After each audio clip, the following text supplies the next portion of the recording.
പ്രിയമുള്ളവരെ നമസ്കാരം. കല ഒരു പരിധിയുമില്ലാതെ അതിൻ്റെ സാധ്യതകൾ ഇങ്ങനെ കണ്ടെത്തിക്കൊണ്ടിരിക്കുകയാണ് അനുദിനം. കലയും കലാകാരന്മാരും പുതിയ സ്രോതസ്സുകൾ അന്വേഷിച്ച്, പുതിയ ഭാവനകൾ അന്വേഷിച്ച്, പുതിയ തുരുത്തുകൾ അന്വേഷിച്ച് നിരന്തരം സഞ്ചരിക്കുകയും അതിൻ്റെ വിവിധ തരത്തിലുള്ള സാധ്യതകളെ ദൈനംദിനം വിലയിരുത്തുകയും ചെയ്തുകൊണ്ടിരിക്കുന്ന ഒരു സാഹചര്യം നമ്മൾ കാണുന്നുണ്ട്. നമുക്കറിയാം, വർത്തമാനകാല സാഹചര്യം എന്ന് പറയുന്നത് കലയുടെ സ്വാതന്ത്ര്യങ്ങൾക്ക് മേൽ, അല്ലെങ്കിൽ കലയുടെ പരമപ്രധാനമായ ആവിഷ്കാരങ്ങൾക്ക് മേൽ പരിധികൾ നിശ്ചയിച്ചിരിക്കുന്ന, അല്ലെങ്കിൽ ഒരു കലാകാരൻ അയാളുടെ ആത്മാവിഷ്കാരത്തിന് പരിധികൾ കണ്ടെത്തേണ്ടി വരുന്ന ഒരു ഗതികെട്ട കാലത്തിലൂടെ നമ്മൾ കടന്നു പോകുന്നുണ്ട്. അത്തരമൊരു കാലത്ത് തൻ്റേത് മാത്രമായ ഭാവനകൾ കൊണ്ട് മലയാള അല്ലെങ്കിൽ കേരളത്തിന്റെ ചിത്രകലാ മേഖലയിൽ ഒരിടം കണ്ടെത്തിക്കൊണ്ടിരിക്കുന്ന ഒരു കലാകാരിയാണ് നമ്മളിപ്പോൾ ഉള്ളത്. ആൽക്കോ ഏഞ്ചൽ എന്ന് പറയുന്ന ഇൻസ്റ്റാഗ്രാം ഐഡിയിലൂടെ, അല്ലെങ്കിൽ 10.5 ഗാലറി എന്ന് പറയുന്ന പേജിലൂടെയൊക്കെ പലർക്കും സുപരിചിതയായ, തൻ്റെ വളരെ വ്യത്യസ്തമായ രചന മീൻസ് ചിത്രകല ശൈലിയുണ്ട്. അതിൻ്റെ മറ്റാർക്കും എത്തിപ്പിടിക്കാൻ കഴിയത്തില്ലാത്തൊരു മേഖലയിലേക്ക്, അല്ലെങ്കിൽ അധികം ആരും കടന്നു ചെന്നിട്ടില്ലാത്തൊരു മേഖലയിലേക്ക് തൻ്റെ ഭാവനകളെയും തൻ്റെ ആവിഷ്കാരങ്ങളെയും കടത്തിവിട്ട് പുതിയൊരു ആലോചനകൾ ഉണ്ടാക്കാൻ ശ്രമിക്കുന്ന ഒരു കലാകാരിയാണ് ആൽക്കോ. ആൽക്കോയാണ് ഇന്ന് നമ്മോടൊപ്പം ചേരുന്നത്, സാഹിത്യത്തിനൊപ്പം. ഏറെ സ്നേഹത്തോടെ ആൽക്കോയെ സ്വാഗതം ചെയ്യുന്നു. നമസ്കാരം. നമസ്കാരം. ആൽക്കോ, ആ പേര് തന്നെ ഒരു വ്യത്യസ്തമാണ്. വ്യക്തിപരമായി ഞാൻ ആൽക്കോ എന്നൊരു പേര് ഇതുവരെ ആർക്കും കേട്ടിട്ടില്ല. ഒരുപക്ഷെ അത് ഇൻസ്റ്റഗ്രാമിന് വേണ്ടിയിട്ട്, അല്ലെങ്കിൽ ആ ഒരു എഴുത്തുകാർക്കൊക്കെ തൂലിക നാമം എന്നൊക്കെ പറയുന്നത് പോലെ ഒരു ആർട്ടിസ്റ്റിക് എന്നുള്ള നിലയ്ക്ക് എടുത്തൊരു പേരായിരിക്കും. ആദ്യം ചോദിക്കാനുള്ളത് തന്നെയാണ്, ആൽക്കോ എന്ന് പറയുന്ന പേരിലേക്ക് എങ്ങനെ എത്തപ്പെട്ടു? അതിന് പിന്നിൽ എന്തെങ്കിലും കഥകളുണ്ടോ? കഥകളുണ്ട്. നമ്മള് അച്ഛനമ്മ ചെറുപ്പത്തിലിട്ട പേരിലുപരി വേറൊരു വ്യക്തിയായിട്ട് വളർന്നു എന്ന് തോന്നിയ സമയത്താണ് ഒരു പേര് മാറ്റം എന്തായാലും വേണം എന്നുള്ളൊരു തീരുമാനത്തിലേക്ക് എത്തിയത്. അപ്പോൾ അന്ന് ഇങ്ങനെ വരച്ചു തുടങ്ങിയിട്ടില്ലായിരുന്നു. അതിനു മുന്നേ നമ്മൾ ഇൻസ്റ്റാഗ്രാമിൽ തുടങ്ങിയ ഒരു കാലഘട്ടത്തിൽ ഒരു ആഗ്രഹം, ഒരു കൗതുകം തോന്നി പല പേരുകൾ ഇട്ടിങ്ങനെ നടക്കുന്ന സമയത്തായിരുന്നു ടു കൺട്രീസ് എന്ന സിനിമ കണ്ടു. അപ്പോൾ അതില് നായിക വെള്ളമടിച്ച് കോൺതിരിഞ്ഞ് വരുന്ന സമയത്ത് അമ്മാവൻ പറയുന്ന ഒരു ഡയലോഗുണ്ട്, ഇവള് നമ്മുടെ കുടുംബത്തിലെ ആൺകുട്ടിയാണ്, ഒരു ആൽക്കഹോളിക് ഏഞ്ചൽ ആണെന്ന് പറയുന്നുണ്ട്. അവിടെ നിന്നാണ് ആക്ച്വലി എനിക്ക് ആ ഒരു ആൽക്കഹോളിക് ഏഞ്ചൽ എന്ന ആ ഒരു ഫ്രേസ് ഇഷ്ടമായിട്ട് ഞാനത് എൻ്റെ ഇൻസ്റ്റാഗ്രാം പേരാക്കുകയും പിന്നീട് നമ്മൾ കമ്മ്യൂണിറ്റിയിലേക്ക് ഒരു യാത്ര ഉണ്ടായിരുന്നു. അതായത് നമ്മളൊരു ആർട്ട് കമ്മ്യൂണിറ്റി ഒക്കെ ബിൽഡ് ചെയ്ത് വരുന്ന സമയത്ത് ആൾക്കാർക്ക് വിളിക്കാൻ എൻ്റെ ഒറിജിനൽ പേര് അറിയാത്തത് കൊണ്ട് ഇൻസ്റ്റാഗ്രാം പേര് തന്നെ വിളിച്ചു തുടങ്ങി. അത് അവർ തന്നെ ഷോർട്ടാക്കി ആൽക്കോ ഏഞ്ചൽ എന്ന പേരിലേക്ക് ഞാനും അതങ്ങ് സമ്മതിച്ചു. ശരിക്കും ഞാനായിട്ടിട്ട പേരല്ല, ഞാൻ ഇട്ട പേരിനെ അവർ ചുരുക്കി അങ്ങനെ വിളിച്ചു, അതങ്ങ് ഞാൻ ഏറ്റെടുത്തു എന്നാണ്. ഇതിപ്പോ ഒരു ഐഡന്റിറ്റി ആയിട്ട് മാറി. അതെ, അതൊരു കലാകാരനെ അല്ലെങ്കിൽ സംബന്ധിച്ചിടത്തോളം ഒരു പ്രധാനപ്പെട്ട കാര്യമാണ്. ഇത്തരം ഒരു ഈ പറഞ്ഞ പോയിന്റാണ്, നമ്മൾ മാതാപിതാക്കളിൽ നിന്ന് വ്യത്യസ്തമായിട്ട് നമ്മൾ വേറൊരു ഐഡന്റിറ്റിയിലേക്ക് രൂപപ്പെടുന്നത്. അപ്പം ഈ 10.5 ഗാലറി എന്ന് പറയുന്ന പേജ്, അതാണല്ലോ ഇപ്പം ഒരുപക്ഷെ നമ്മളിപ്പോൾ സംസാരിക്കാൻ ഇടയായത് പോലും ആ ഒരു പേജാണ്. നമുക്കറിയാം, പക്ഷേ അറിവിലേക്കായിട്ട് ആൽക്കോ കേന്ദ്രീകരിച്ചിരിക്കുന്ന മേഖല എന്ന് പറയുന്നത് ഇറോട്ടിക് പെയിന്റിങ്സിന്റെ ഒരു മേഖലയാണ്. ഇറോട്ടിക് പെയിന്റിങ്സ് എന്ന് പറയുന്നത് കേരളത്തിൽ ഇത്ര തന്നെ ചെയ്യുന്നുണ്ടോ എന്നുള്ള ഒരു പരിധി വരെ ചുരുക്കമായിരിക്കും. അല്ലെങ്കിൽ എറോട്ടിക് പെയിന്റിങ്സിന് കിട്ടുന്നൊരു സ്വീകാര്യത, അതിൻ്റെ അത് പറയുന്ന ഒരു തരം രാഷ്ട്രീയം, അതിൻ്റെ വളരെ വിപുലമായിട്ടുള്ള ചരിത്രപരമായ കാരണങ്ങൾ, ഇതൊക്കെ നമുക്കൊരു പരിധി ഒരു അജ്ഞമാണ് നമ്മുടെ പൊതുസമൂഹത്തിന് പലപ്പോഴും. ഒരുപക്ഷെ ഒരു ആർട്ടിസ്റ്റിക് മേഖലയിൽ നിൽക്കുന്ന ആളുകളിൽ പോലും വളരെ വിരളമായിട്ടായിരിക്കും അത്തരം ഒരു കാര്യം നടക്കാൻ തോന്നിയിട്ടുണ്ട്. അപ്പം ആ 10.5 ഗാലറി എന്ന് പറയുന്ന കോൺസെപ്റ്റിലേക്ക് എത്തിപ്പെടുന്നുണ്ട്. കോവിഡ് സ്റ്റാർട്ട് ചെയ്യുന്ന ആ ഒരു ടൈമിന് മുന്നേ ആയിരുന്നത്. ഞാൻ പറഞ്ഞില്ല, ഞാനൊരു ആർട്ട് കമ്മ്യൂണിറ്റിയിൽ ഉണ്ടായിരുന്നു. ഹിഡൻ ടെയിൽസ് എന്നാണ് പേര്. അപ്പോൾ അവര് ഒരു 1 മന്ത് ചാനൽ, നമ്മൾ ഇങ്ക്ടോബർ എന്ന് പറഞ്ഞിട്ടൊരു പ്രോഗ്രാം കണ്ടക്ട് ചെയ്യാറുണ്ട്. അതായത് ഒക്ടോബർ മാസത്തിൽ ഓരോരോ വേർഡ് നമുക്ക് തന്നിട്ട് ആ വേർഡിനെ റിലേറ്റ് ചെയ്ത് ലോകത്തുള്ള എല്ലാ ആർട്ടിസ്റ്റിനും എല്ലാ ഫോട്ടോഗ്രാഫേഴ്സിനും അത് റിലേറ്റ് ചെയ്ത് ഫോട്ടോസോ ആ വേർഡ് റിലേറ്റ് ചെയ്തിട്ട് നമ്മളൊരു ആർട്ട് ക്രിയേറ്റ് ചെയ്യുക എന്നുള്ളതാണ്. അതുപോലെ നമ്മുടെ ആ ഒരു കമ്മ്യൂണിറ്റി നവംബർ ഡിസംബർ മാസത്തിൽ കണ്ടക്ട് ചെയ്ത ഒരു പ്രോഗ്രാമാണ് 3161. അതായത് 61 ദിവസത്തിൽ 31 ആർട്ട് വർക്ക് ഉണ്ടാക്കുക എന്നുള്ളത്. അപ്പോൾ നമുക്ക് 2 days ടൈമാണ് ഉള്ളത്. അപ്പൊ അവര് തന്ന ചാലഞ്ച് എന്ന് പറയുന്നത് ഒരു വാക്കാണ്. ഇപ്പോൾ ബ്യൂട്ടിഫുൾ എന്ന വാക്കിനെ സംബന്ധിച്ച് നമുക്ക് എന്ത് ഫീൽ ചെയ്യുന്നു അത് വരയ്ക്കാം. അപ്പോൾ ഞാൻ വിചാരിച്ചു അത് ചാലഞ്ചിങ് ആണ്, പക്ഷെ കുറച്ചുകൂടെ ചാലഞ്ചിങ് ആക്കാനാണ് ഡേ 1 തൊട്ട് പെട്ടെന്ന് തോന്നിയൊരു തോട്ടാണ്, ഇനിയുള്ള എല്ലാ ആർട്ട് വർക്കും അവർ തരുന്ന വേർഡിൽ നിന്നും ഞാൻ അത് ഇറോട്ടിക് ആർട്ടായിട്ട് വരയ്ക്കും. അങ്ങനെ ഒരു കോൺസെപ്റ്റ് ഞാൻ തന്നെ എന്നെ ചാലഞ്ച് ചെയ്യുമായിരുന്നു. അതിലൂടെയാണ് ഒരു ദിവസം വരച്ചു, 2 ദിവസം വരച്ചു, നമ്മളെ കൊണ്ട് പറ്റും എന്നുള്ളൊരു വിശ്വാസം വന്നു. പുറകില് കമ്മ്യൂണിറ്റിയിലുള്ള ആൾക്കാർ വളരെ അണ്ടർസ്റ്റാൻഡിങ് ആയതുകൊണ്ട് തന്നെ സപ്പോർട്ട് പുറകിൽ വന്നുകൊണ്ടേയിരുന്നു. ഓരോ ദിവസവും ഓരോ വേർഡ് ഇടുന്ന സമയത്ത് ഞാൻ എന്ത് വരയ്ക്കുന്നു എന്ന് കാണാൻ പുറകിൽ ആള് കൂടിയപ്പോൾ ഞാനതൊരു എന്തുകൊണ്ടത് കണ്ടിന്യൂ ചെയ്തുകൂടാ, എന്തിനാണിത് കണ്ടിന്യൂ ചെയ്യാതിരിക്കുന്നത്, ആരെയാണ് ഞാൻ പേടിക്കുന്നത് എന്നുള്ളൊരു ചോദ്യം വന്നു. അങ്ങനെയാണിത് തുടങ്ങിയത്. ആ കമ്മ്യൂണിറ്റിയുടെ ഒരു ബേസിൽ നിന്നാണ് സ്റ്റാർട്ട് ചെയ്തത്. പിന്നീട് ബാക്കിയുള്ള സപ്പോർട്ടുകളൊക്കെ കുറഞ്ഞു കുറഞ്ഞു വന്നപ്പോഴും കമ്മ്യൂണിറ്റിയിൽ നിന്ന് വന്ന ആൾക്കാർ പുറകിൽ തന്നെ ഉണ്ടായിരുന്നു, ഒരു ധൈര്യം പോലെ. ഇപ്പൊ 10 പേര്, ഞാനിത് കമ്മ്യൂണിറ്റിയുടെ ബേസ് ഇല്ലാതെ സ്റ്റാർട്ട് ചെയ്തിരുന്നുവെങ്കിൽ ആദ്യം തന്നെ നെഗറ്റീവ് വന്നിട്ട് ഞാനങ്ങ് ഒതുങ്ങിപ്പോയേനെ. എനിക്കത് മുന്നോട്ട് പല ആൾക്കാർക്കും വരയ്ക്കാൻ ആഗ്രഹം ഉണ്ടെങ്കിലും വരയ്ക്കാൻ പറ്റാത്തതിനൊരു റീസൺ അതാണ്. പക്ഷെ ബാക്കപ്പ് ചെയ്യാൻ ആളുള്ളത് കൊണ്ടാണ് സ്റ്റാർട്ട് ചെയ്തത്. പിന്നീട് അങ്ങോട്ട് ആ ബാക്കപ്പ് ഉണ്ടായിരുന്നില്ല. പക്ഷെ ഈ പറഞ്ഞ പോലെ സെൽഫ് കോൺഫിഡൻസ് പതുക്കെ പതുക്കെ ബിൽഡ് ആവുകയും ഇതിൽ തെറ്റില്ല എന്നുള്ളത് ഞാൻ മനസ്സിലാക്കുമായിരുന്നു. വേറെ റെഫറൻസുകളോ അല്ലെങ്കിൽ ആര് കേരളത്തിൽ എത്ര പേര് വരച്ചിട്ടുണ്ട്, ഇന്ത്യയിൽ ഇത് എങ്ങനെ സ്വീകരിക്കും, ഒന്നും ചിന്തിക്കാതെ ഒരു കൊച്ചുകുട്ടിയുടെ ലാഘവത്തോട്, പുതിയ എന്തോ കണ്ടുപിടിച്ചതിന്റെ ലാഘവത്തോടുകൂടി ഞാൻ തന്നെയാ മീൻ എന്ന് പറഞ്ഞ് തുടങ്ങിയത് തന്നെയാണിത്. അതാണ് ആ ഒരു പിൻബലത്തിന്റെ ഒരു ബലം എന്ന് പറയുന്നത് സാറിനില്ല. അപ്പം അതിലേക്ക് എത്തിപ്പെടുന്ന എന്ന് പറയുന്നത് ഒരു വലിയ യാത്രയാണല്ലോ. ലൈക്ക് നമുക്ക് ചിത്രകല എന്ന് പറയുന്നത് വളരെ ഒരു പരിധിവരെ ഒരുപാട് ആളുകൾ ചെയ്തു പോരുന്ന ഒരു പ്രവൃത്തിയാണ്. വളരെ ചെറുപ്പത്തിൽ തന്നെ പ്രാക്ടീസ് ചെയ്യുന്ന കാര്യമാണ്. അതിന്റെ അഭിരുചി നമ്മൾ എപ്പോഴേലും ഒരു മൊമെന്റ് കണ്ടെത്തും, പിന്നെ അത് തുടർന്നു കൊണ്ടെന്ന് പോകും. ഇതിന് പക്ഷെ സ്കൂളിലൊക്കെ പഠിക്കുമ്പോൾ എല്ലാവരും ചിത്രകല ചെയ്യുന്ന ആൾക്കാർ, ഇപ്പൊ ഞാനും വരച്ചിട്ടുണ്ട്, മറ്റേ കുടിലും ഇങ്ങനെ കാര്യങ്ങൾ ചെയ്തിട്ടുണ്ട്. അപ്പം അതൊരു പക്ഷെ അവിടുന്ന് ഒരു ആർട്ട് ഫോം എന്ന് പറയുന്ന നിലയിലുള്ള ഒരു സീരിയസ്നെസ് ഉണ്ടല്ലോ ഈ സാധനത്തിൽ, അതിലേക്ക് കടക്കുകയും അവിടെ തന്നെ ഒരു പക്ഷെ മുൻമാതൃകകളില്ലാതെ തന്നെ ഒക്കെ സംബന്ധിച്ചിട്ട് പറഞ്ഞു റെഫറൻസുകളില്ല, അങ്ങനെ ഒരു ഇൻസ്പിറേഷൻ വേറൊരാളിൽ നിന്ന് എടുക്കാനായിട്ടുള്ള ഒരു പരിപാടിയില്ല. പക്ഷെ ഇത് തീർത്തും മൗലികമായ ഒരു കണ്ടെത്തലാണ്. ഞാനിത് വരയ്ക്കാൻ തീരുമാനിക്കുന്നു, ആ ഒരു മൊമെന്റ് ഉണ്ടല്ലോ, ഇതാണ് ഈ എറോട്ടിക് എന്ന് പറഞ്ഞ ഹാസ്യവാദി ഉണ്ടാവണമല്ലോ. ലൈക്ക് നമുക്കിപ്പോൾ ചിത്രകല എന്ന് പറയുമ്പോഴത്തേക്കും വളരെ വിശാലമായിട്ടുള്ള ഒരു മേഖലയാണ്. എങ്ങനെ വേണം ഇപ്പൊ ബ്യൂട്ടിഫുൾ എന്ന് പറയുമ്പോഴത്തേക്കും രതിയാണ് അതിന്റെ ഒരു ഡെഫിനിഷൻ എന്ന് പറയുന്ന ഒരു തോട്ടിലേക്ക് എത്തണം. അതിനെ ആ കൺസീവ് ചെയ്ത രീതി എങ്ങനെയായിരുന്നു പറയാം? നോർമലി ഞാൻ +2 സമയത്താണ് ശരിക്കും ഒന്ന് വരയെക്കുറിച്ചൊന്ന് ഊന്നി ചിന്തിക്കാൻ തുടങ്ങിയത്. അതായത് +2 കഴിഞ്ഞതിന് ശേഷം എൻട്രൻസിന് പോകുന്നതും അതിനുശേഷമുള്ളൊരു വലിയ കാലഘട്ടം വേറെ ഒന്നിനോടും ഒരു താല്പര്യമില്ല. ഞാൻ അന്ന് ചിന്തിച്ചൊരു കാര്യമാണ്, എനിക്ക് ഒരു കഴിവും ഇല്ലല്ലോ എന്ന് നിന്നൊരു സ്റ്റേജിൽ നിന്നാണ് യൂട്യൂബ് നോക്കി വരയ്ക്കാൻ പഠിച്ചു തുടങ്ങിയത്. പക്ഷെ അതിന് മുന്നേയും 8ാം ക്ലാസ്സിലൊക്കെ പഠിക്കുമ്പോൾ നമ്മൾ ഈ ബയോളജിയിൽ വരുന്ന കണ്ണും കാതും ഒക്കെ തന്നെയാണ് വരച്ചു തുടങ്ങിയത്. പക്ഷെ ആ സമയത്ത് അതിനോട് ഇൻട്രസ്റ്റ് തോന്നാൻ കാരണം, പഠിക്കുന്ന സമയത്ത് നമുക്ക് പാട്ട് കേൾക്കാൻ പറ്റില്ല, പക്ഷെ വരയ്ക്കുന്ന സമയത്ത് കേൾക്കാം. വീട്ടിലെ റൂൾ അതായിരുന്നു, വരയ്ക്കുമ്പോൾ കേൾക്കാം. പക്ഷെ പഠിക്കുന്ന സമയത്ത് ബാക്ക്ഗ്രൗണ്ട് ഒരു മ്യൂസിക്കും വല്ല ഡിസ്ട്രാക്ഷൻ ഇല്ലാതെ പഠിക്കണം. കംപ്ലീറ്റ്ലി ഓർത്തഡോക്സ് ഫാമിലി ആയിരുന്നു. അവർ പറയുന്ന റൂൾ അനുസരിച്ച് പൊക്കോണ്ടിരുന്ന ഒരു ജീവിതം തന്നെയായിരുന്നു. അപ്പോൾ ആ പാട്ട് കേൾക്കാനുള്ള ത്വരയാണ് വരയിലേക്ക് എത്തിച്ചത്. അവിടെ നിന്ന് പോർട്രേറ്റുകളാണ് വരച്ചു തുടങ്ങിയത്. മനുഷ്യന്മാരുടെ മുഖങ്ങൾ തന്നെയാണ് ആദ്യം വരച്ചു തുടങ്ങിയത്. പക്ഷെ ഒരു പോയിന്റ് കഴിഞ്ഞപ്പോൾ എനിക്ക് ആവർത്തനം തോന്നി.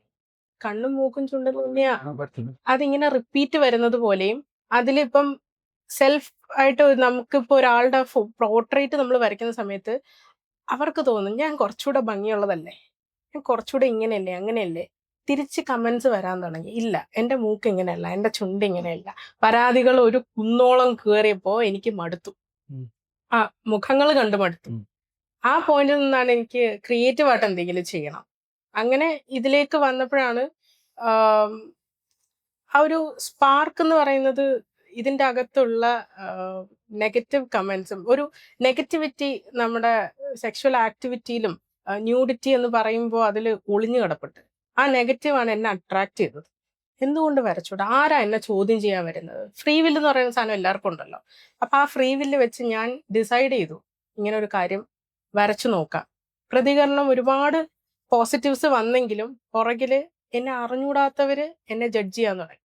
ഇത് ആ ആർട്ട് വർക്കിനെ കാണുന്നതിലുപരി ഇത് വരയ്ക്കുന്ന ആളുടെ ചിന്താഗതി എന്താണ്, അവരെന്തിലൂടെയാണ് കടന്നു പോയിട്ടുള്ളത്, അവരെങ്ങനത്തെ ആളായിരിക്കും, എത്രക്കാരിയാ, ഒന്ന് അവരുമായിട്ട് സംസാരിക്കാൻ പറ്റുമോ, അതും മോശമായ രീതിയിൽ സംസാരിക്കാൻ പറ്റുമോ, അതൊരു ചാൻസ് അല്ലേ, ഒരു ഓപ്പൺ സ്പേസ് ആണ് ഞാൻ അവിടെ തുറന്നു കൊടുക്കുന്നത്.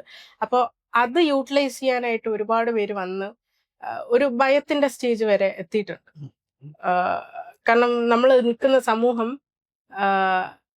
ഒരു കാര്യത്തെ ഭയങ്കര ഒരു ബോക്സിനകത്താണ് കാണുന്നത്. അതിന്റെ പുറത്ത് ചിന്തിക്കാൻ ആ ഒരു ലൈൻ ഓഫ് ആൾക്കാരാണ്. ഞാൻ ഇപ്പൊ നിൽക്കുന്ന സൊസൈറ്റിയിൽ ഇത് അക്സെപ്റ്റ് ചെയ്യാൻ പറ്റുന്ന, ഞാൻ ഉൾപ്പെടെയുള്ള ആൾക്കാർ മന്ത്ലി ഡെയിലി ഉള്ള വേജസിൽ അന്നുള്ള ജീവിതം മുന്നോട്ട് കൊണ്ടുപോകാൻ ബുദ്ധിമുട്ടുന്നവരാണ്. അവർക്ക് ഈ ആർട്ടിനെ കുറിച്ച് പറഞ്ഞു കഴിഞ്ഞാൽ ചിലപ്പോൾ അവർക്ക് പുച്ഛമായിരിക്കും. ആദ്യം അതായിരിക്കും, ഇതിനൊക്കെയാണോ സമയം ചെലവാക്കുന്നത്, ചോദ്യങ്ങൾ വന്നിട്ടുണ്ട്. ആ ഒരു ഇതിനൊക്കെയാണോ സമയം ചെലവാക്കുന്നത് എന്നുള്ളത്. പക്ഷെ അതിൽ നിന്ന് ഞാൻ കണ്ടെത്തിയൊരു കാര്യം, ഞാൻ എടുത്ത ഈ ഒരു ഫീൽഡ് എന്ന് പറയുന്നത് പ്രീമിയം ആർട്ട് സെറ്റ് എന്ന് വേണമെങ്കിൽ പറയാം, എന്ന് ഡിസ്ക്രൈബ് ചെയ്യാൻ പറ്റുന്ന, അതായത് അത് ആ ആർട്ടിനെ ആർട്ടായിട്ട് കാണുന്ന ഒരു നിലവാരത്തിലേക്ക് എത്തുന്ന ചില മനുഷ്യന്മാർക്ക് മാത്രം ക്ലിക്കാവുന്ന ആ മാനസികാവസ്ഥ. ഞാൻ പറയുന്നത് ഫിനാൻഷ്യൽ പ്രീമിയം അല്ല, പക്ഷെ മനസ്സിനെ ചിന്തിക്കാനുള്ള സ്വാതന്ത്ര്യമുള്ളവർക്ക് വേണ്ടിയാണ് ഞാനിത് ഓപ്പൺ ചെയ്തിട്ടുള്ളത്, അല്ലെങ്കിൽ ഇങ്ങനെ ഒരു ആർട്ട് വർക്കിലേക്ക് കൈയെടുത്ത് വെക്കാനുള്ള കാരണം. അപ്പം സ്വാഭാവികമായിട്ട് ഇതിലേക്ക് കടക്കുന്നു, ഇതിന്റെ ചിത്രങ്ങൾ ഉണ്ടാകുന്നു, തുടരെ അത് വീണ്ടും പ്രചോദനങ്ങൾ ഉണ്ടാകുന്നു, വീണ്ടും അത് കണ്ടിന്യൂസ് ആയിട്ട് ഇത് ചെയ്തുകൊണ്ടിരിക്കുന്നു. അപ്പം പൊതുവെ ആൾക്കോടെ ചിത്രങ്ങൾ എടുത്ത് പരിശോധിക്കുമ്പോഴത്തേക്കും രതിയാണ് അതിൻ്റെ വിഷയം, മനുഷ്യ ശരീരമാണ് അതിൻ്റെ സ്പേസ്, ശരീരത്തിലുണ്ടാകുന്ന നിരന്തരമായിട്ടുള്ള പരീക്ഷണങ്ങളാണ്. പക്ഷേ ഈ പറഞ്ഞ പോലെ രതി എന്ന് പറയുന്ന ഒരു സങ്കല്പം പോലും ഒരു പരിധി നിശ്ചയിച്ചിട്ടുണ്ടല്ലോ. അതിന് നമ്മൾ ട്രഡീഷണൽ ആയിട്ടുള്ള സംവിധാനങ്ങളുണ്ട്. പക്ഷെ അതിനെല്ലാം മാറ്റിയിട്ട് മറ്റൊരു തരം ഫാൻറ്റസിയിലൂടെ കടന്നു പോകുന്ന, നമുക്ക് ഒരു പരിധിയിൽ നിഷിദ്ധമെന്നൊക്കെ തോന്നുന്ന എന്താണ് സെക്ഷൽ എന്താണ് പ്രാക്ടീസസിലേക്ക് കടന്നു പോകുന്ന ആളുകളുടെയൊക്കെ ചിത്രീകരണങ്ങളാണ് പല നിലയ്ക്കും ഉണ്ടായിട്ടുള്ളത്. അങ്ങനെ ഒരു ആലോചന അത് ഈ പറഞ്ഞ പോലെ സ്വാഭാവികമായ ഒരു ഒഴുക്കായിരുന്നോ, അതോ അതുവഴി എന്തെങ്കിലും ഒരു പ്രഖ്യാപനം നടത്താൻ നിങ്ങൾ ശ്രമിക്കുന്നുണ്ടോ? ചിന്തകൾക്ക് സ്വാതന്ത്ര്യമുണ്ട്. അപ്പൊ ആ ഒരു ഒഴുക്കിൽ തന്നെയാണ് ചില വാക്കുകൾ കേൾക്കുമ്പോൾ നമ്മള് സാധാരണ കൺവെൻഷണൽ രീതിയിലുള്ള പ്രണയത്തിലും അല്ലെങ്കിൽ ലൈംഗികതയിലും അപ്പുറം ഒരു സാധനമുണ്ട്. അത് എക്സിസ്റ്റ് ചെയ്യുന്ന ഒരു കാര്യമാണ്, ഞാൻ പുതിയതായിട്ട് ഉണ്ടാക്കിയതല്ല, അത് എക്സിസ്റ്റ് ചെയ്യുന്ന ഒരു കാര്യമാണ്. ഈ ലോകത്ത് നടക്കുന്നത് തന്നെയാണ് ഞാൻ വരച്ചിട്ടുള്ളതെല്ലാം, അതിലൊന്നും നടക്കാത്തതായിട്ടില്ല. എൻ്റെ ചിന്താഗതിയിൽ വന്നതെല്ലാം ഞാൻ റിയൽ ലൈഫിൽ നിന്ന് എടുത്തതോ സ്വപ്നം കണ്ട് ഉണ്ടാക്കിയതോ അല്ല, നടക്കുന്ന കാര്യങ്ങൾ തന്നെയാണ്. അപ്പോൾ അത് ചിത്രീകരിക്കപ്പെടണം എന്നുള്ളൊരു ആഗ്രഹം കൂടെ എനിക്കുണ്ട്. പല മേഖലയിലുള്ള പല ആഗ്രഹങ്ങളുള്ള പല ചിന്താഗതികളുള്ള ആൾക്കാരെയും റെപ്രസെന്റ് ചെയ്തുകൊണ്ട് തന്നെയാണ്, അവരെയും കൂടെ ഒരു രീതിയിൽ സാറ്റിസ്ഫൈ ചെയ്ത് ആ ഓഡിയൻസിനെ കൂടെ സാറ്റിസ്ഫൈ ചെയ്തുകൊണ്ട് തന്നെയാണ് ഈ വര കടന്നു പോകുന്നത്. ഇപ്പൊ നമുക്കറിയാം ഇന്ത്യയുടെ ഒരു പരമ്പരാഗത പശ്ചാത്തലത്തിൽ ഈ രതിശില്പങ്ങൾ, ചിത്രീകരണങ്ങൾ എന്നൊക്കെ പറയുന്നത് വലിയ പ്രാധാന്യമുണ്ട്. പക്ഷെ അത് ഉൾക്കൊള്ളുന്ന ആളുകൾ അത് അംഗീകരിക്കില്ലെങ്കിൽ പോലും, ഇപ്പൊ ഖജുരാഹോയിലെ ചുവർച്ചിത്രങ്ങൾ എടുത്ത് പരിശോധിച്ചാൽ ആൾക്കൂടനൊക്കെ ചേർന്ന് നിൽക്കുന്ന അത്തരം ഫാൻറ്റസികൾ നമുക്ക് കാണാനായിട്ട് പറ്റും. പക്ഷെ അത് ഉൾക്കൊള്ളുന്ന മതമോ അതിന്റെ പ്രയോക്താക്കളോ അതിനൊരു പരിധിവരെ ഒരു തരത്തിലും അത് അംഗീകരിക്കുന്നില്ല. ഇത് ഈ പറഞ്ഞ പോലെ ലൈംഗികമായ കാര്യങ്ങൾ അല്ലെങ്കിൽ അതിന്റെ സംഭാഷണങ്ങൾ പോലും എന്താണ് തെറ്റാണ് എന്ന് പറയുന്നൊരു സാധനമുണ്ടല്ലോ. പക്ഷെ ഇത് പൊർട്രേ ചെയ്യുന്ന സമയത്ത് അങ്ങനെ ഉണ്ടാകുന്ന പ്രശ്നങ്ങൾ എന്തൊക്കെയാണ്? ലൈക്ക് നിങ്ങൾ ചെയ്യുന്നൊരു വലിയ വിപ്ലവമാണല്ലോ. ലൈക്ക് പൊതുജനത്തിനോ അല്ലെങ്കിൽ പൊതുബോധത്തിനോ ഒട്ടും എന്താണ് പകലിൽ ഉൾക്കൊള്ളാൻ കഴിയാത്തൊരു കാര്യങ്ങളാണ്. അതാണ് പ്രശ്നം. ഇൻവെർട്ടർ കോമഡി എടുത്തു, പകലിൽ നമുക്ക് ഉൾക്കൊള്ളാൻ കഴിയാത്ത കാര്യം. രാത്രി എല്ലാവരും ചിലപ്പം ഓക്കെ ആയിരിക്കും, പക്ഷെ അതിനോടുണ്ടാകുന്ന വിമർശനങ്ങൾ, അതിന് ആളുകൾ എടുക്കുന്ന രീതി, ഇവൻ ഏറ്റവും പുരോഗമനവാദികളായിട്ടുള്ള നമ്മുടെ സുഹൃത്തുക്കൾ പോലും ഒരു പക്ഷേ എങ്ങനെയാണ് ഇതിന്റെ കൂടെ നടക്കുന്നത് എന്നൊക്കെയുള്ള ഒരു പ്രശ്നമുണ്ടല്ലോ. അപ്പം അത്തരം കാര്യങ്ങൾ, അനുഭവങ്ങളൊന്നും പങ്കുവെക്കാൻ പറ്റുമോ? തുടങ്ങിയ സമയത്ത് ഈ പറഞ്ഞ പോലെ കമ്മ്യൂണിറ്റിയുടെ ബാലൻസ് ഉള്ളത് കൊണ്ട് വന്ന നെഗറ്റീവ് കമന്റ്സ് ഉണ്ടെങ്കിൽ തന്നെ അത് പോസിറ്റീവായിട്ട് മാറുന്നുണ്ട്, കൺവേർട്ട് ചെയ്യുന്നുണ്ടായിരുന്നു. അപ്പോൾ ഒരു കൂട്ടം ആൾക്കാര് ഇത് നല്ലതാണ് അല്ലെങ്കിൽ ഇങ്ങനെ വരയ്ക്കണം, അതൊരു പ്രചോദനമാണെന്ന് പറയുമ്പോൾ അതിന്റെ താഴെ വന്ന് നെഗറ്റീവായിട്ട് കമന്റ് ചെയ്താൽ എല്ലാരും കൂടെ പഞ്ഞിക്കിടുമല്ലോ, പൊതിയുമല്ലോ. ആ കമന്റ് പേടിച്ചിട്ട് മിണ്ടാതിരുന്ന കുറെ ആൾക്കാരുണ്ട്. ഞാൻ ഇതിന്റെ ഇടയ്ക്ക് ഒരു വർക്ക് വരച്ച സമയത്ത് ഒരു ഹിന്ദു റിലേറ്റഡ് കൃഷ്ണനെ ചൊല്ലി ഉള്ളൊരു പാട്ട് ബാക്ക്ഗ്രൗണ്ട് മ്യൂസിക് ആയിട്ട് ഇട്ട് ഇൻസ്റ്റാഗ്രാമിൽ പോസ്റ്റ് ചെയ്തിട്ടുണ്ടായിരുന്നു. എനിക്ക് വന്ന കമന്റ് മാത്രമല്ല, പേഴ്സണൽ മെസ്സേജ് ഭീഷണിയൊക്കെ ആയിരുന്നു. റിമൂവ് ചെയ്യണം, എന്തിനാണ് ഇങ്ങനെ ചെയ്യുന്നത്, ഈ പടവുമായിട്ട് ആ പാട്ടിന് എന്ത് ബന്ധം, കൃഷ്ണനെ എന്തിനു കൊണ്ടുവന്നു എന്നൊക്കെ. ഞാൻ റിമൂവ് ഒന്നും ചെയ്തിട്ടില്ല. കാരണം എന്താന്ന് വെച്ചാൽ അതെന്റെ സ്വാതന്ത്ര്യമാണ്. അതിന്റെ അകത്ത് അവർ കണ്ടത് സെക്ഷലൈസ് ചെയ്യുന്ന ഒരു പോയിന്റ് മാത്രമാണ്. അതിലുപരി അതിൻ്റെ അകത്തൊരു സ്നേഹമുണ്ട്, ഒരു പ്രണയമുണ്ട്. ആ പ്രണയം ചൂണ്ടിക്കാണിച്ചാണ് ആ പാട്ടും അതിൻ്റെ കൂടെ ചേർന്ന് വരുന്നത്. എന്ന് പറഞ്ഞതുപോലെ ഇപ്പൊ നോർത്തില് പല ആർക്കിടെക്ചറൽ വാല്യൂവും റിലീജിയനും കൂടെ കൂട്ടിക്കുഴച്ച് കൊടുക്കുന്നത് കൊണ്ടാണ് ആൾക്കാർ പൈസ മുടക്കി അത് പോയി കാണുന്നത്. ഇല്ല എങ്കിൽ എന്നെ പോലെ ഒരു ആർട്ടിസ്റ്റ് ഏതെങ്കിലും ഒരു മൂലയ്ക്ക് ഇങ്ങനെ വരയ്ക്കുന്നുണ്ടെന്നുള്ളത് വളരെ ചുരുക്കം ആൾക്കാർക്കാണ് അറിയാന്നുള്ളത്. അത് സപ്പോർട്ട് ചെയ്യുന്നത് പോയിട്ട് തിരിഞ്ഞു നോക്കാൻ പോലും മൈൻഡ് ഉണ്ടാവില്ല. നെഗറ്റീവ് എന്നുള്ളൊരു സാധനം ഇതിൻ്റെ അകത്തൊരു നെഗറ്റീവ് ഉണ്ട്. അത് സമൂഹം ഉണ്ടാക്കിയതാണ്, ഞാൻ ഉണ്ടാക്കിയതല്ല. അപ്പൊ ആൾക്കാരിത് കാണുന്ന രീതി ചെറുതായിട്ടൊന്ന് മാറിക്കഴിഞ്ഞാൽ ഇതിൻ്റെ അകത്തെ സ്നേഹവും വിശ്വാസവും ആൾക്കാരെനിക്ക് അവരുടെ പേഴ്സണൽ ഫോട്ടോഗ്രാഫ്സ് തന്നിട്ട് വരയ്ക്കാൻ പറഞ്ഞിട്ട് കമ്മീഷൻഡ് വർക്ക്സ് ഞാൻ ചെയ്യാറുണ്ട്. അപ്പോൾ അതിൻ്റെ അകത്തൊരു ട്രസ്റ്റ് ഉണ്ട്. നമ്മള് പിക്ചറിൽ പതിയാത്ത ചില മെമ്മറീസ് ഉണ്ട്. ചില ആൾക്കാർ ഡിസ്ക്രിപ്ഷൻ മാത്രം എനിക്ക് തരും.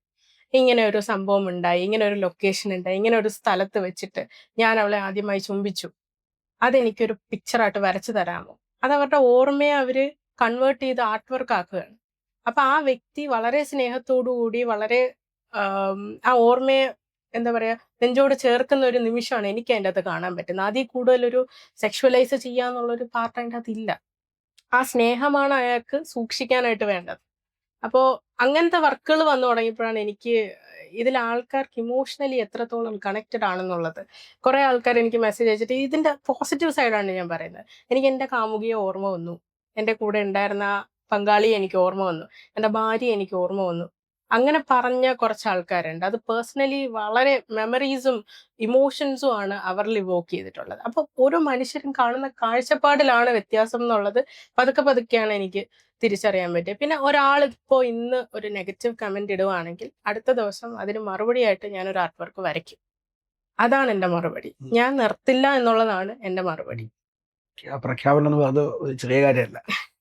കലയിലൂടെ തന്നെ മറുപടി കൊടുക്കുക എന്ന് പറയുന്നത് ഒരു വലിയ കാര്യമാണ്. ഇപ്പം സൂചിപ്പിച്ചല്ലോ ഈ ഇമോഷൻ എന്ന് പറയുന്നതിന്റെ കാര്യം. ഇപ്പം ശരീരത്തെ മെറ്റീരിയലായിട്ട് മാത്രം കാണുന്ന ഒരു ഭൂരിപക്ഷം ഉള്ളൊരു സമൂഹമാണ്. നമുക്കിപ്പം ഞാൻ ഒരു എക്സാമ്പിൾ പറയുകയാണെങ്കിൽ, ഞാൻ ചോദ്യം കുറച്ച് ദീർഘമാണ്. എക്സാമ്പിൾ എന്ന് പറഞ്ഞാൽ ഇപ്പം ഒരു എക്സ്ട്രാ മാരിറ്റൽ അഫെയർ എന്ന് പറയുന്നൊരു കാര്യം, അത് പ്രശ്നമാകുന്നത് ഇവിടാണ് ഒരു ഫിസിക്കൽ റിലേഷൻഷിപ്പ് ഉണ്ടായതിനു ശേഷമാണ്.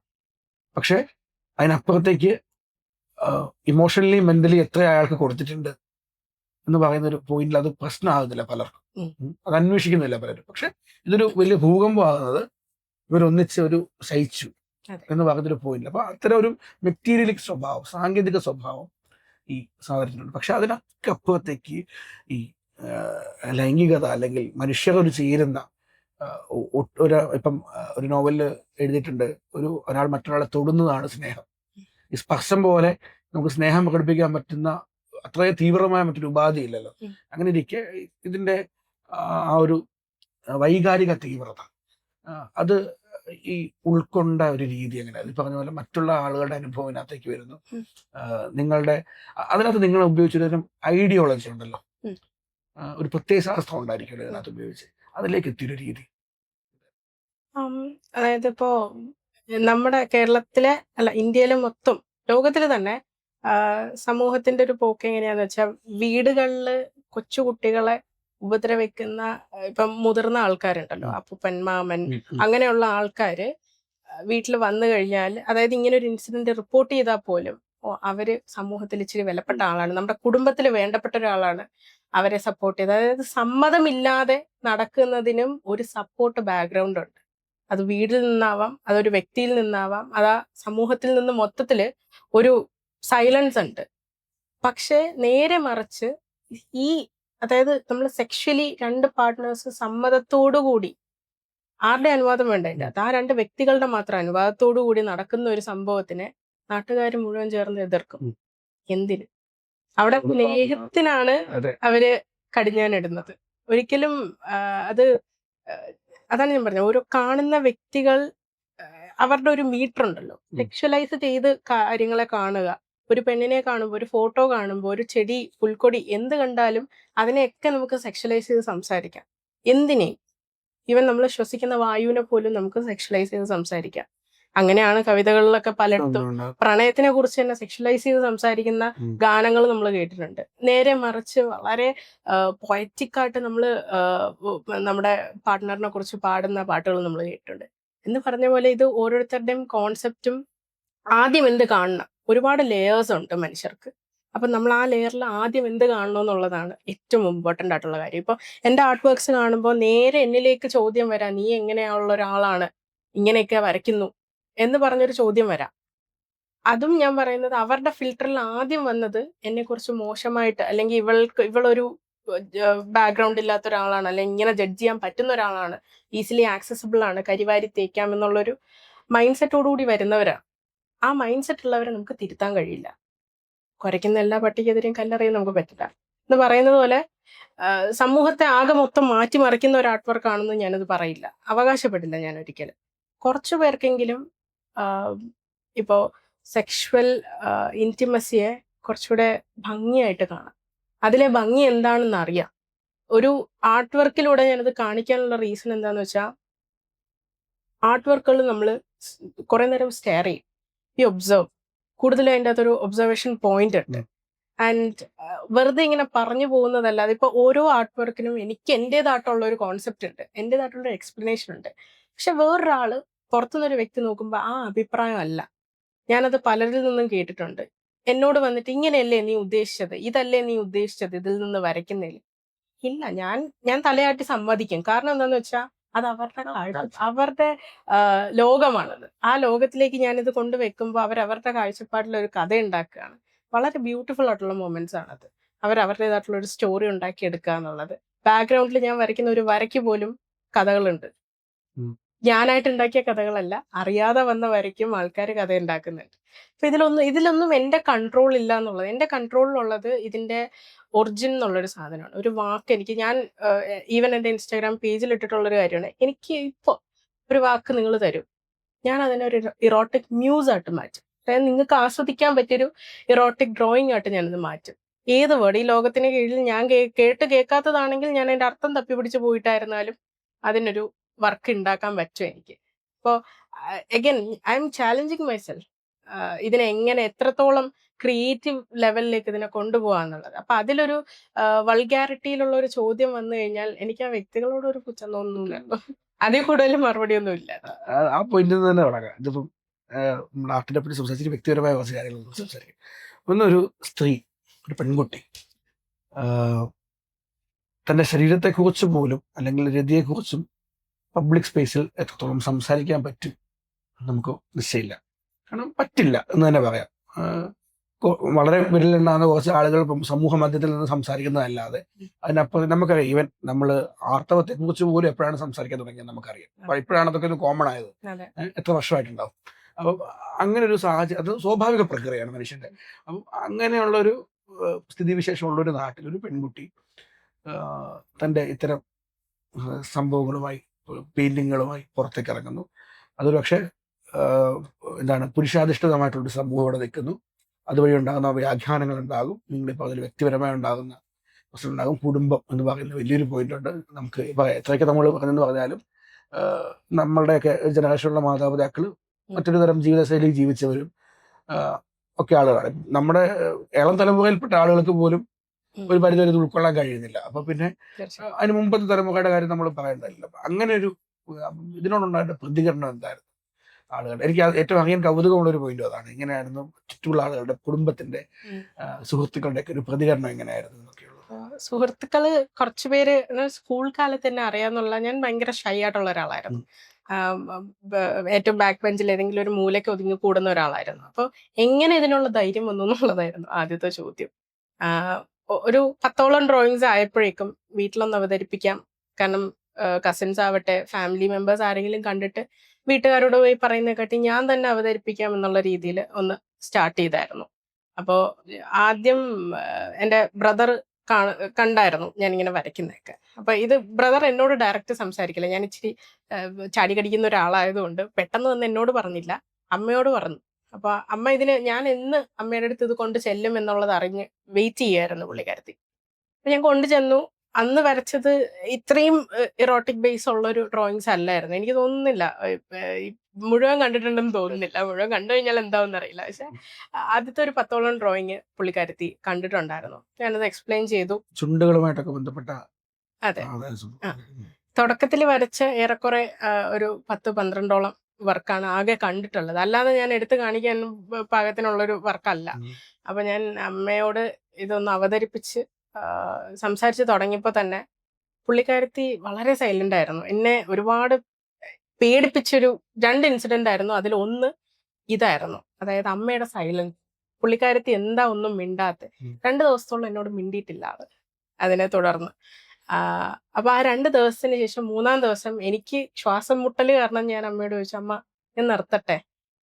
വേണ്ട അല്ലേ? നിർത്തട്ടെ എന്നൊരു ചോദ്യം ചോദിച്ചു. പുള്ളിക്കാരത്തി ഒരു ലോഡ് യൂട്യൂബ് വീഡിയോസുമായിട്ട് എൻ്റെ അടുത്ത് വന്നു. എല്ലാം എനിക്ക് കാണിച്ചു തന്നു. അതായത് ഓരോ ആർട്ടിസ്റ്റും നമ്മുടെ കേരളത്തിലുള്ളതും അകത്തും പുറത്തുമായിട്ടുള്ള ആർട്ടിസ്റ്റിന്റെ റെഫറൻസ് വീഡിയോസ് കണ്ടെത്തി ഈ 2 ദിവസം പുള്ളിക്കാരത്തി റീസെർച്ചിലായിരുന്നു. എങ്ങനെ ആൾക്കാരോട് മറുപടി പറയാം, ഇതാണ് എനിക്ക് അമ്മ പഠിപ്പിച്ചു തന്നത്. നീ വരച്ചോളൂ, ചോദ്യങ്ങൾ വരും, അതെങ്ങനെ തരണം ചെയ്യാന്നുള്ളത് ഇതിലൂടെ പഠിക്കുക, അങ്ങനെ തന്നെ ഉത്തരം പറയാം. അപ്പൊ എനിക്ക് ധൈര്യം തന്നത് അമ്മയാണ്. അപ്പൊ ഞാൻ അമ്മയോട് ചോദിച്ചു, അമ്മ ഇനി അച്ഛനോടും ആങ്ങളയോടും എന്ത് പറയും? കാരണം ആണുങ്ങൾ ഈ കാര്യത്തെ വളരെ വേറൊരു പെർസ്പെക്റ്റീവിലാണ്, വേറൊരു ഫിൽറ്ററിലാണ് അവർ കാണുന്നത്. സ്ത്രീകൾക്ക് ഇത് പറഞ്ഞു നിൽക്കാൻ കുറച്ചുകൂടെ ഒരു കേപ്പബിലിറ്റി ഉണ്ടെന്ന് മൊത്തത്തിൽ അടച്ചാക്ഷേപിക്കുകയല്ല. എൻ്റെ കൂടെ നിന്നതെല്ലാം ആൺ സുഹൃത്തുക്കളും കൂട്ടുകാരും ബാക്കിയുള്ളവരും തന്നെയാണ്. പക്ഷെ ഇവർക്കിത് ഡീൽ ചെയ്യാൻ ആദ്യം അറിയില്ല. ഒന്നുകിൽ നമ്മൾ ട്യൂൺ ചെയ്ത് കൊടുക്കണം, അല്ലെങ്കിൽ അവർ പഠിച്ചിട്ട് വരണം. ഏതെങ്കിലും ഒരു രീതിയിൽ അവർ സെൽഫ് എഡ്യൂക്കേഷനുപരി നമ്മൾ എന്തെങ്കിലും പറഞ്ഞു കൊടുക്കുന്ന അനുസരിച്ച് റിപ്പീറ്റ് ചെയ്ത് പറയുന്നുള്ളൂ. ഈ ഒരു മേഖലയോട് വലിയ ധാരണ ഇല്ലാത്തത് കൊണ്ടാണ്.